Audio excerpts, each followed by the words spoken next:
తగ్గచ్చు కదా. చరిత్ర మాత్రం అంతటా పెరిగింది. అందువల్ల తమిళనాడులో కూడా అదే జరుగుతుంది. ఓకే సార్, కర్ణాటక వెళ్దాం సార్. కర్ణాటక 28 స్థానాలకు గాను సర్వే సంస్థలు చెప్పేవి.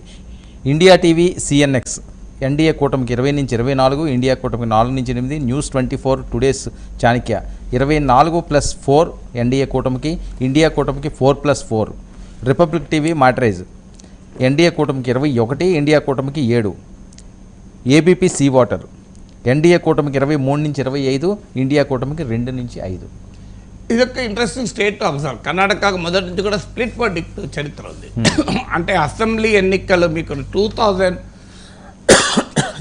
2009 నుంచి చూస్తే మరీ ముఖ్యంగా మీకు స్ప్లిట్ వర్డిక్ట్ ఇస్తారు. అంటే అసెంబ్లీ ఎన్నికల్లో ఎవరికి వేసినా లోక్సభ ఎన్నికల్లో బీజేపీకి వేస్తారు. 2018లో కూడా అసెంబ్లీ ఎన్నికల్లో బీజేపీ ఓడిపోయింది, సింగిల్ లార్జెస్ట్ పార్టీగా వచ్చింది. కానీ లోక్సభ ఎన్నికల్లో 28 సీట్స్లో 25 స్వయాన గెలుచుకుంది.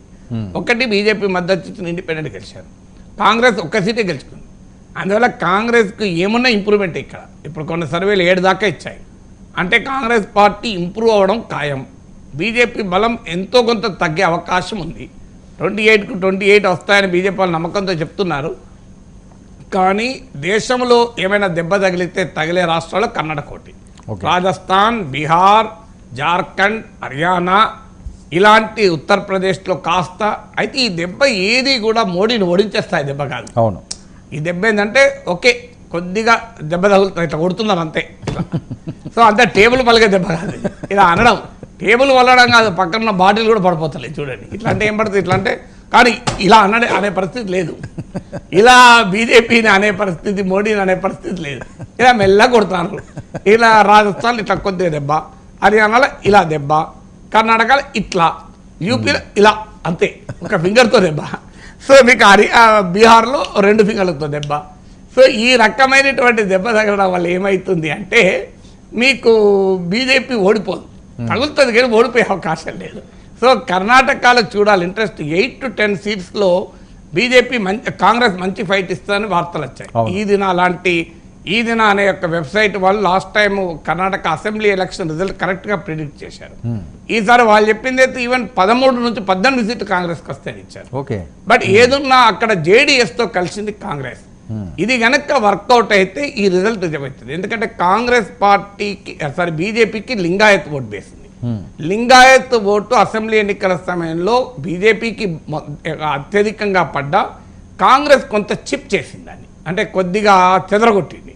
కానీ ఈసారి లింగాయత్ ఓటు పూర్తి స్థాయిలో బీజేపీకి కన్సాలిడేట్ అయ్యే అవకాశం ఉంది. ఎందుకంటే యడియూరప్పను పక్కకు పెట్టడం వల్ల లింగాయత్ ఓటు కొంత దూరమైంది.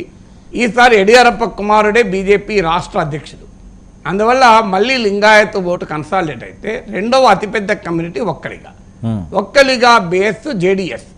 కాంగ్రెస్ పీసీసీ అధ్యక్షుల శివకుమార్ కూడా ఒక్కలిగా లీడర్. ఒకవేళ జేడీఎస్ బీజేపీల మధ్య పొత్తు కాంప్లిమెంటరీ రిలేషన్, చాలా ఇంట్రెస్టింగ్. నేను మొదట్లో కూడా చెప్పాను మీకు, పంజాబ్ ఒకటి, కర్ణాటక ఒకటి.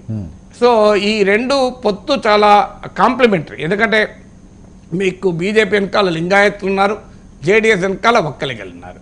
సో బీజేపీకి బలం లేని ఓల్డ్ మైసూర్ ప్రాంతంలో జేడీఎస్ ఉంది.